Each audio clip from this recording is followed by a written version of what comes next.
Hi guys, this is Mrs. Sanderman here. I'm going to talk to you today about how to use NoodleTools and how to get your account set up. So the first thing we're going to do is we're going to open up a new tab and we're going to navigate to NoodleTools.com. One word, just NoodleTools.com. From their welcome page, you're going to go to Login in the top right corner. And then from this screen, it's important to make sure that you sign in on the right-hand side where it says Access via G Suite. You want to make sure that you sign in on the right-hand side as opposed to the left where it just says Sign In. So what you're going to do is you're going to type in your Google school email address or your school Google account address on the right-hand side here. And after you do that, right below where you typed in your account name, you're going to click on Sign In with Google.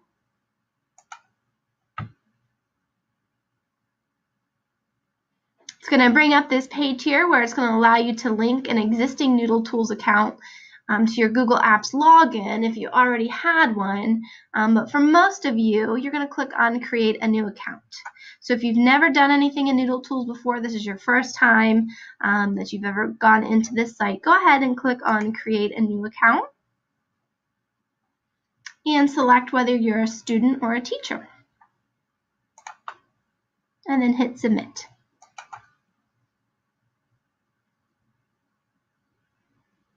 So you can see that I already have some projects that I've been working on. For you guys, you should have a blank screen. So I'm going to talk to you a little bit now about how to get started with NoodleTools and how to start adding citations. So the first thing that we're going to do is create a new project. So you're going to go over here to where it says New Project. It's a little green box above the My Projects tab, and you're going to click on that. You'll put in a project title. If it's for a specific class, you might want to name it whatever class you're working on, or your teacher may even have a specific title that they want you to use. I'm going to call mine ELA Research Paper. You want to make sure that you leave MLA and Advanced checked. So you're not going to uncheck those or change those. You should do MLA Advanced. And you're going to hit Submit.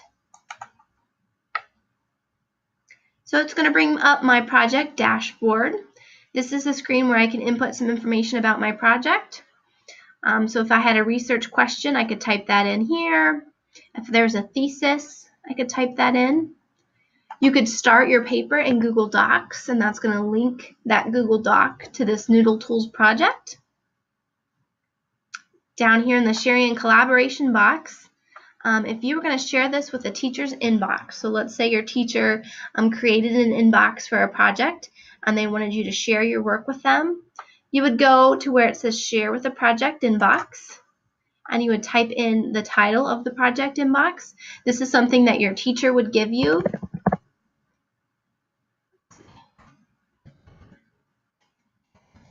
Let me find one.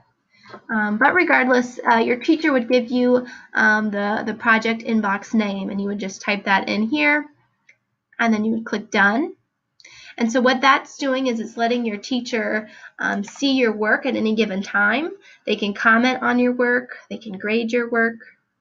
So your teacher is going to give you the project inbox name if they're going to go that route. You can also collaborate with other students on a project. And to do that, you would click on Add Students and put in their Google account address and say Done. So that way 2 people can be working on the same project. And then last but not least, we have a little to-do list down here, which is kind of nice. If you go to Add To-Do Item, you could put in some dates, some important information just to keep yourself on track. Select the due date and hit Submit. So now I can have a running list of my to-do items for this project. But when you're ready to start doing your sources, you go up here to the Sources tab. And when you have your source ready, you go to Create a New Citation. So this is where we need to pay attention to what type of source we used. If it came from one of the databases, that the school subscribes to, whether it be InfoHio or SIRS or Scholastic Go. If it came from a database, you would click on Database. And then you need to know where it was originally published. So if it was a newspaper article that you found on a database, you would click on Newspaper. From this screen, you're going to start to input as much information as you can about your source. The first thing it's going to ask is what database you found it from. So I might go down here and click on one of the database names. You can say that you found it today. And then you're going to look for the author's name and start typing it in. So as you're typing, pay attention to the things that pop up. Let's say this author's name was Jack. As I typed in his name, this little yellow triangle popped up because I've actually forgotten to capitalize the first letter of his name. So if you see the little yellow triangle, that means you've done something wrong, and it's going to tell you how to correct it. So if I went back in here now and I capitalize Jack, the triangle goes away. Whenever you click in a box, this little blue help box pops up and it tells you what you need to put in that section.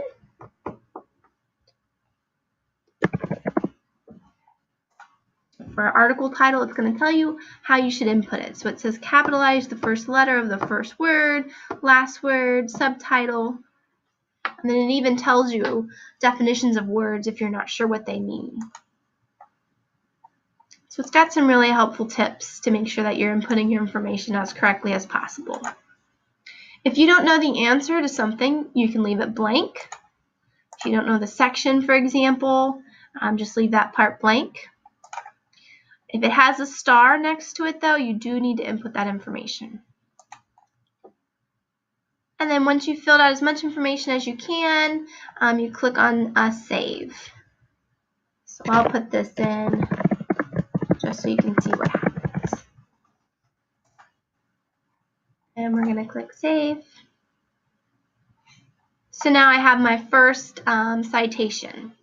And then as we add more, they're going to appear in a list here. But there is a trick that I want to show you guys. So when we find articles, and I'll pull up one real quick.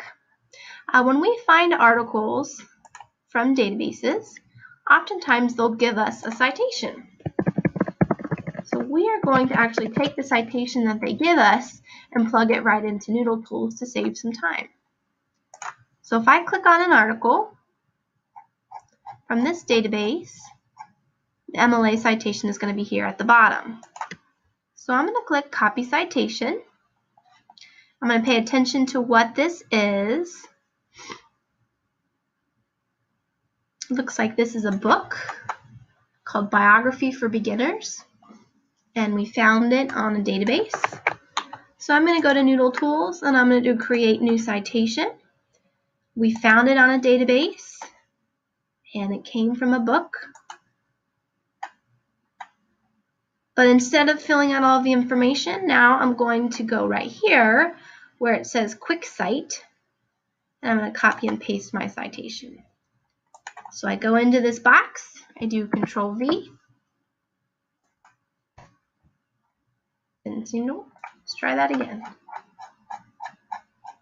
So we've got this, let's copy. Okay, worked that time. So I've pasted my MLA citation into the manually edited box, and then I'm going to click Save. And now I have my next citation.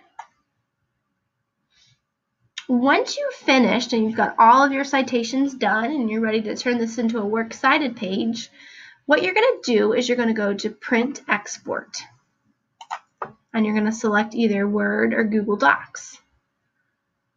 So for the middle schools, we're most likely going to do Google Docs. So we're going to click Print Export to Google Docs.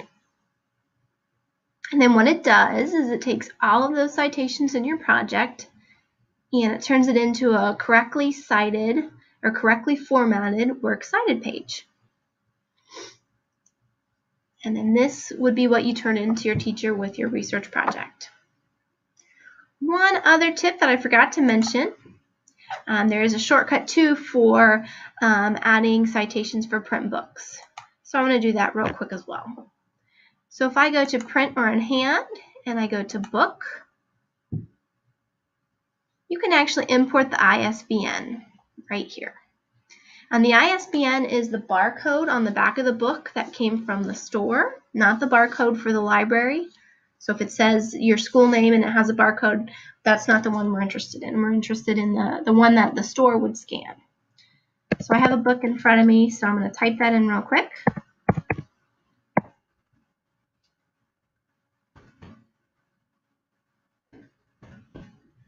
And I'm going to click search. And so now it's searching through a big database of ISBNs, and it found the book that I typed in. So I'm going to click on it. And then I'm going to go to import selected source. It's going to make sure that everything is correct and that all looks good to me. I'm going to say continue. And then it's went in and it's filled in all the information for me. So now I don't have to do any of that work. So then I click on save. And now I have 3 sources. So let's say I'd already printed or exported it to a Google Doc, but I just went in and I added another source. I am going to have to print and export it to a Google Doc again to get that 3rd source in there. So all I do is the print export button. Now I have all 3 sources. And it's all formatted correctly and ready to go. The last thing I want to show you about NoodleTools, which is very cool, is this note cards option. So at the very top, I'm going to switch from sources to note cards. And I can start to create note cards for my different sources. So I'm going to go to new. It's going to ask me to name my note card. I might just say note card 1 for this example. And then I can select which source I got it from. So we'll say we got this one from the database article. So I could copy and paste the actual author's words into this box here. And then I could explain that in my own words. And that's going to help us avoid accidentally plagiarizing. And then if you have any thoughts about that quote, and let's say you've already put it in your own words, you want to add your own thinking to it to help shape the way your research paper is going to turn out. Like, how is this specific quote helpful to figuring out who a specific person is, for example. I'm going to type my original thinking in here. So let's say